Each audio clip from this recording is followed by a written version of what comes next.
Morning, friends. Hearty welcome to all of you to the next edition of the 𝐵𝐷𝐸 Thought Leadership Series. And a pleasure for me today to welcome Mr. Thomas Wittek, who is the Managing Director and Board Member of Stahl Private Limited. Mr. Wittek has a rich experience of more than 20 years in leadership role. A German by birth, Mr. Wittek has been living in India for over 12 years. So, Mr. Wittek, a hearty welcome to you at this edition of the 𝐵𝐷𝐸 Thought Leadership Series. Oh, thank you very much, Mr. Nath, for this warm welcome. And I'm happy to be here today, no doubt about it. Thank you very much. Our pleasure. Thank you, Mr. Wittek.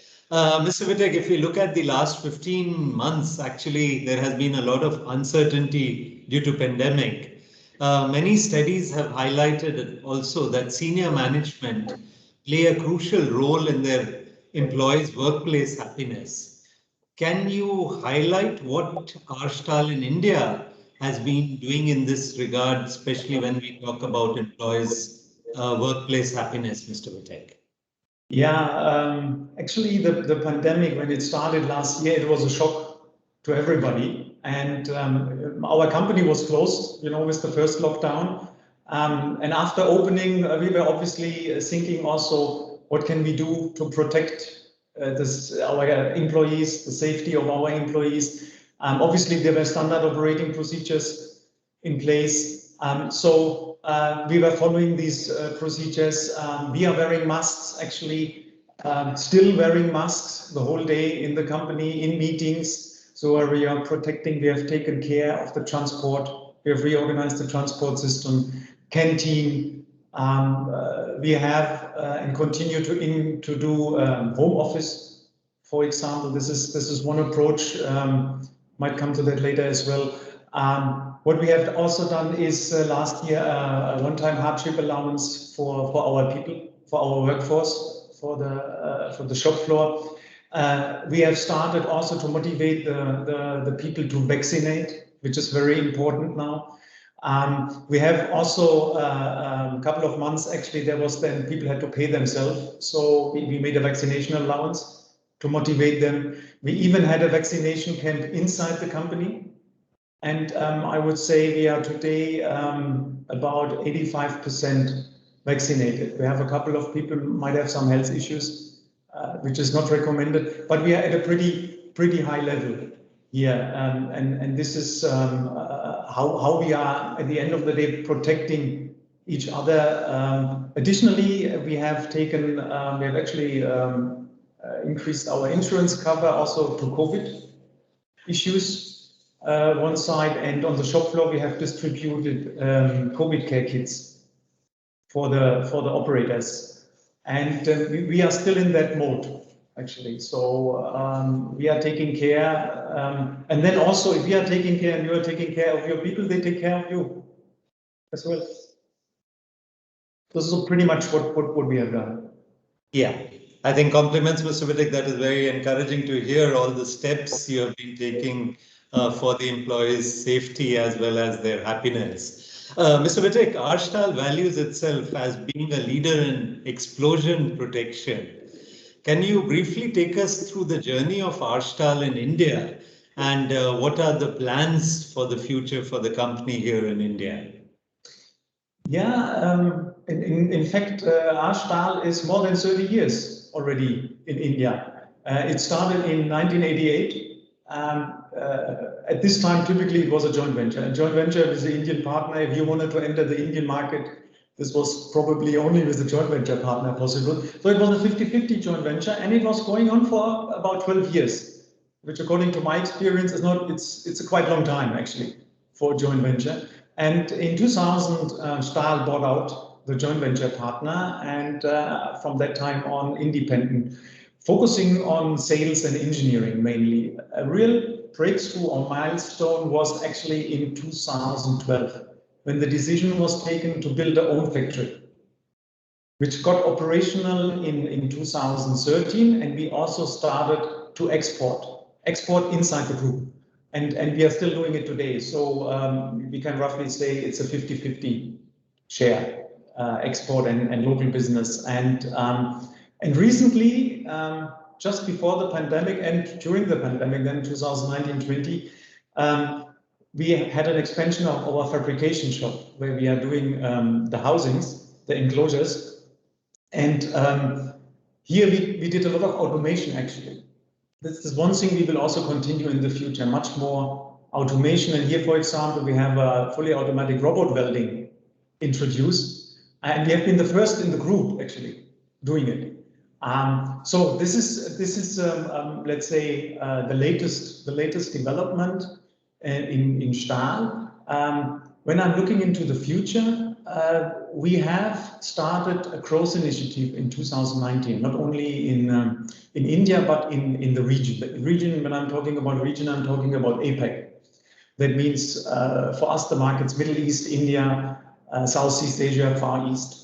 And this is not only a sales initiative, this is really a growth initiative also in terms of a development of local products, which we can see is very important. Product specification in Europe might be a little different from what is needed in India or in the region. So here more the approach is fit for purpose, more cost consciousness is there. We are not getting any premium here. So we have to develop products for the local market. This is another initiative, and I have a full R&D setup here. I have product management. So it's not only a manufacturing site, we are really a fully operational company. And in fact, we are the only production site in that region for Stahl. So, and we will build on that, and we will evolve more as a competence center for the region. So the idea is that we are using India now to support the region. This is in back office stuff of internal sales, services, internal services like IT, finance, HR, and so that the regional companies can focus on the sales. And we are supporting them, really using India as a competence center, so to say, for the region. And actually, this is quite exciting. We are a little challenging these days with the pandemic, especially when it comes to traveling. Right?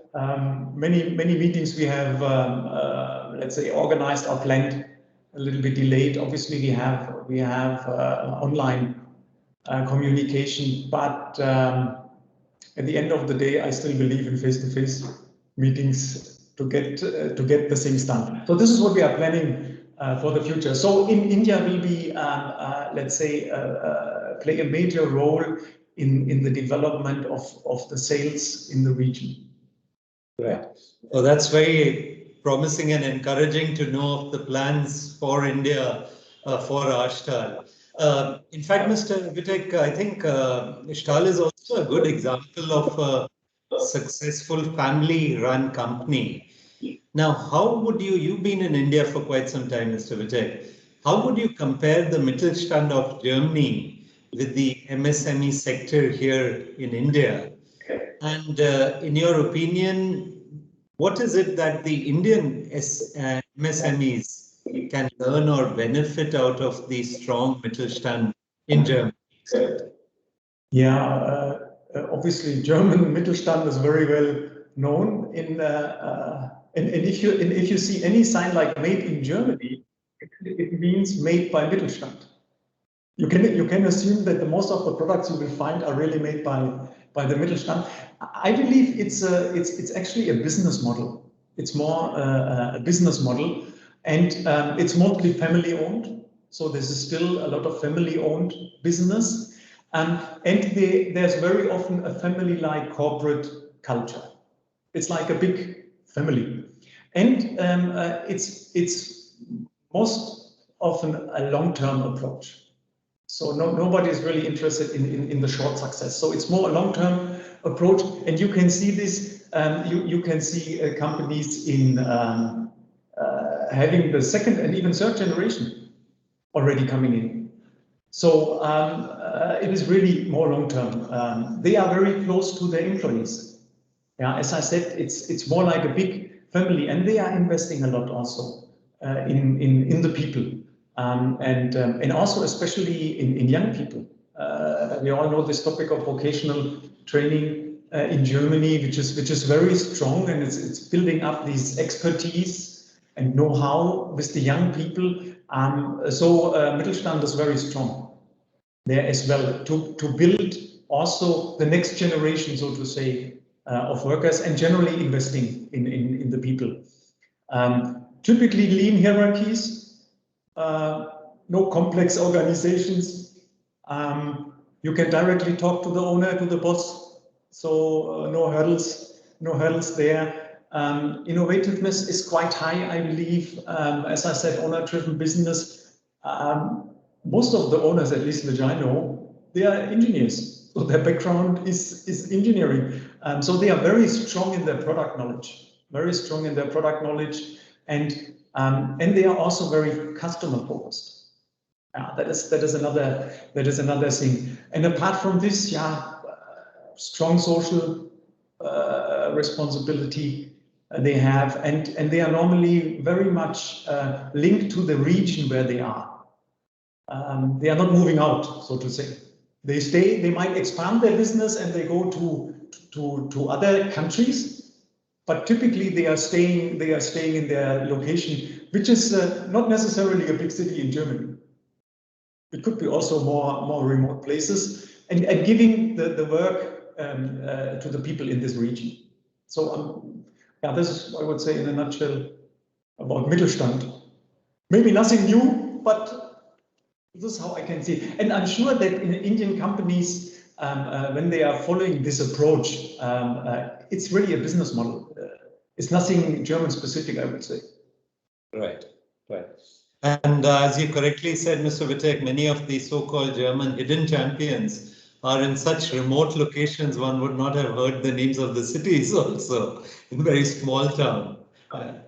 And I think that is where perhaps also there is a lot of possibility in India for companies to develop maybe in the Tier 2 and Tier 3 cities, because here in India we have more the concentration being in some of the bigger cities or well-known cities in India.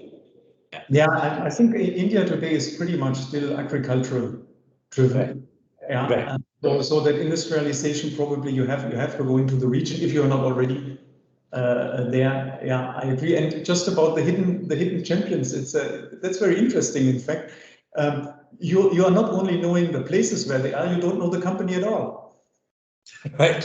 And I have seen companies which I did not know before, and finding out that they are having something like 1 billion turnover and 10,000 people. Right. So we are talking not about small companies, but you simply don't know them because they are very specific in a specific business. And that's a nice term, that hidden champion. Yeah, I agree. Mr. Wittek, we were talking about the development of our Stahl in India.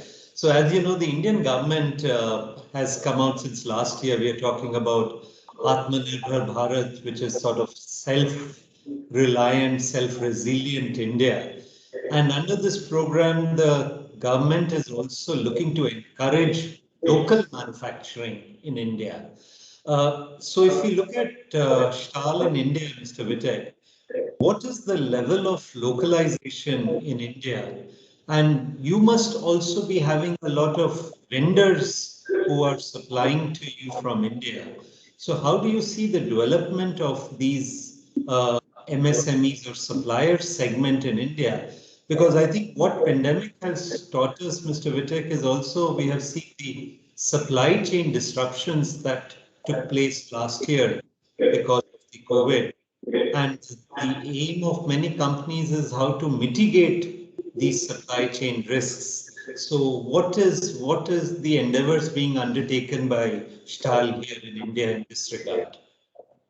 Okay, maybe first some statement on the self-reliant India. Actually, it's to me more like a political phrase in a way in pandemic times. I believe it's nothing new in a way. And if we as a company would be not in a way self-reliant, we would be not successful at all. So especially in India, if you want to be a successful and competitive MNC, multinational company, you really have to go for localization. And as I said, the big step for Stahl was start a local manufacturing. This was a real milestone. And since then we are really growing, right, and building up expertise. So localization is a key. Today we are still too low on our local content. We are still importing about 40 to 45%. And when I look to mechanical parts, it's easier to get locally. Electromechanical is already a little more challenging, and when it comes to electronic parts, then you're most likely not getting them locally. However, this is also improving. So we are living in a global world. We cannot really disconnect in a way. So we have to stay connected, also with our suppliers outside. But what we have started apart from, or part of our growth initiative, is also a local vendor development program. Because what I've seen also in my time in India is we have local vendors today, which are good, but we need to develop more. And maybe today they are smaller, but the owner is willing and open to invest, to listen, so that we can develop vendors which are today small and we can grow together with them. Right, so we are bringing in processes, we support them on the processes, we support them on the quality, we talk about lean processes, lean management, everything which is like a standard for us, right, so that we are encouraging them to do the same and supporting them. So we have started that initiative.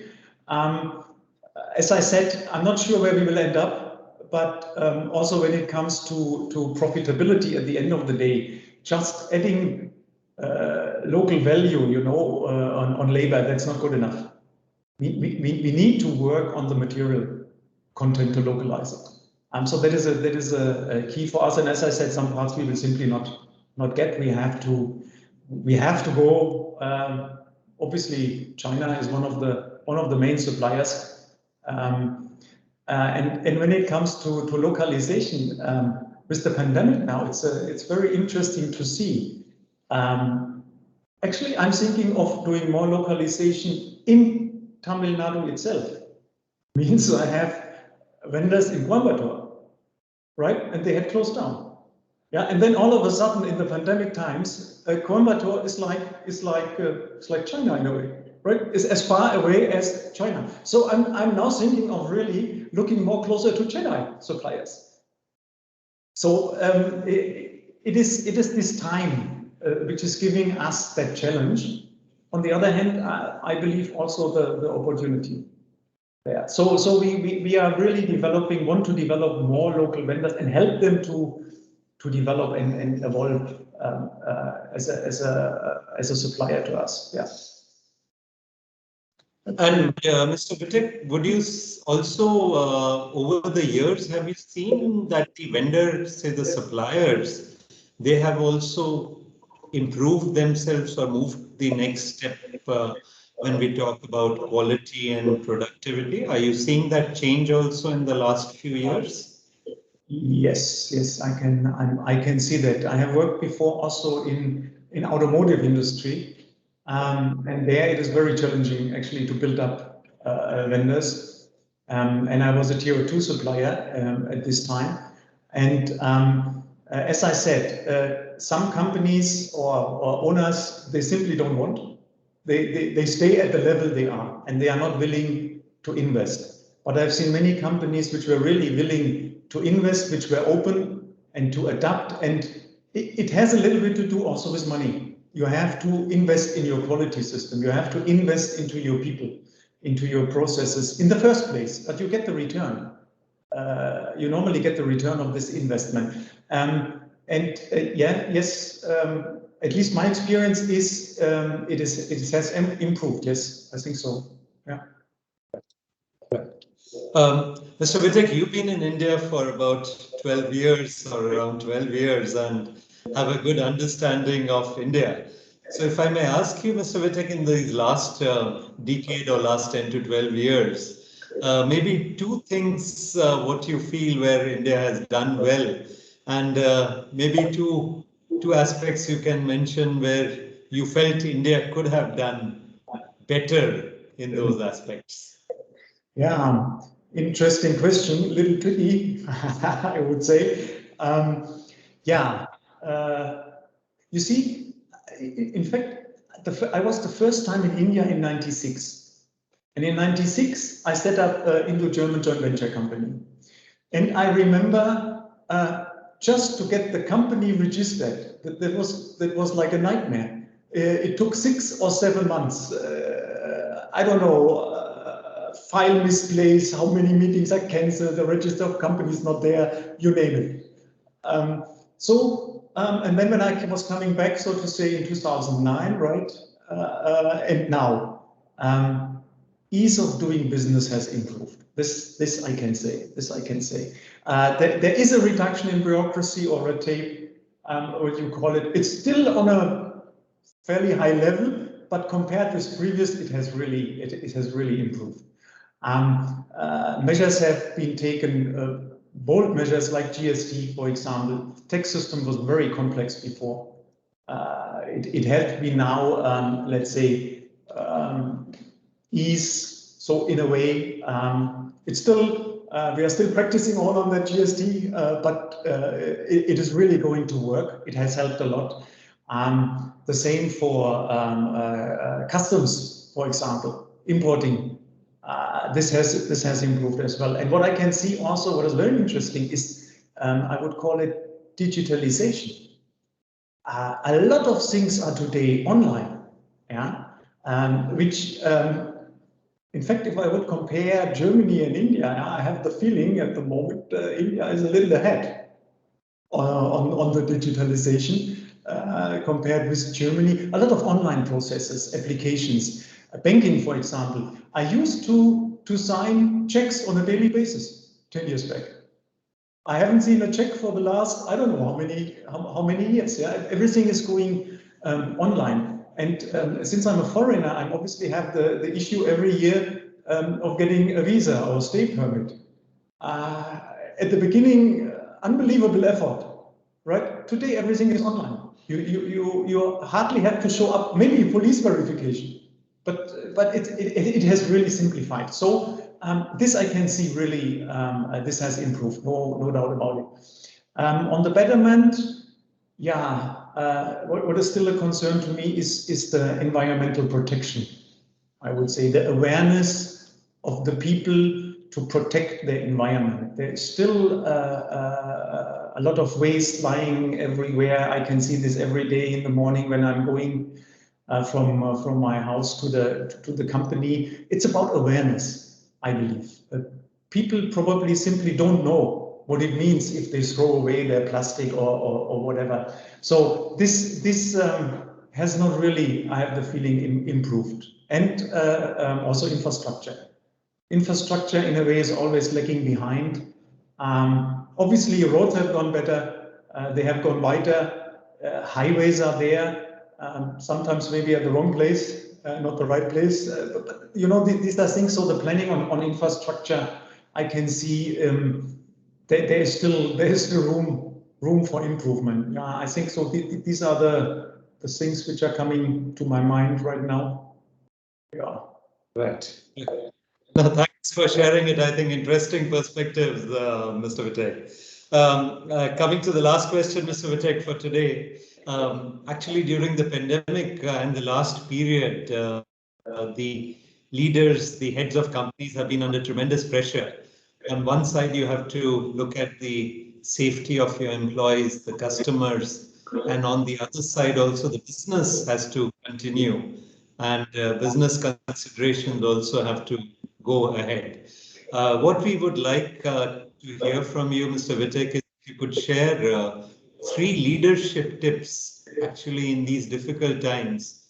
How should the CEOs, how can the CEOs take the company forward in these crucial times, in these challenging times. And I'm sure these tips would also be of immense value to our viewers as well as the CEOs of the German companies in India, Mr. Wittek. Yeah, okay. As I said before, I believe in people, right? The real asset of a company are the people. And this is where you have to stay close. You have to stay close with your employees, with your workforce. You have to take care of them. You have to protect them. As I said about safety measures in these difficult times, you might have to come up with some different work models. As I said, home office, for example. So it's about people being also more a partner to the people, because it is a challenging time, yes, but you have to take care of your people and you have to keep your people. That is also very important, because we can see already a restart. At least we see in our company a restart.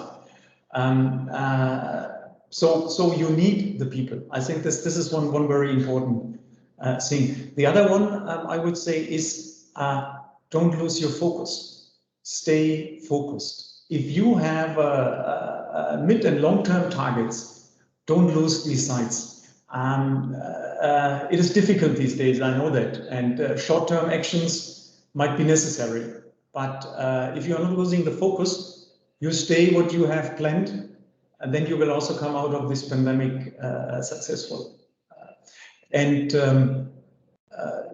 The other thing is, yes, pandemic has hurt us, no doubt about it, but we can also see there's an opportunity, right? So opportunity, you see in booming times, nobody has any time just doing production and delivery. Now you have time also to look into your processes. Where can you improve? You can look into digitalization. You can do actually all these things you plan to do already the last 2 years or 3 years. So this is, you can reduce all the waste in the system.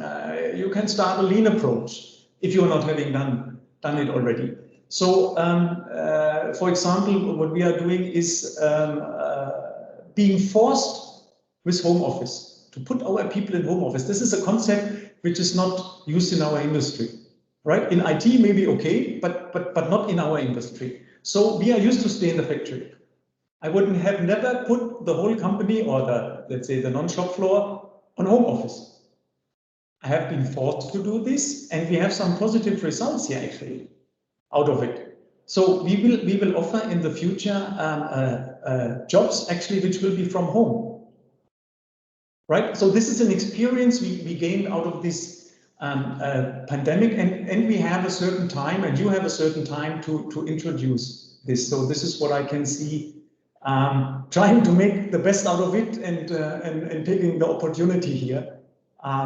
Yeah, this is at least what we have done, and we can see that now it is restarting, and everybody is there, everybody is engaged and ready also. Yeah, at the end of the day, to go the last mile, right, to be successful. Yeah. Right. I think very relevant and very valuable tips what you gave, Mr. Wittek. Being partner to the employees, I think that is very important, very crucial what you mentioned. Keeping the focus and improving processes during these times. Mr. Wittek, it's been a pleasure interacting with you, and on behalf of the German Engineering Federation, VDMA, and all our members, wishing Stahl further success in your endeavors in India, and stay connected, and wishing you and the team all the very best for the future. Stay safe, Mr. Wittek. Thank you very much, and you please also stay safe, the whole team. Thank you very much. Thank you. Right. Bye-bye.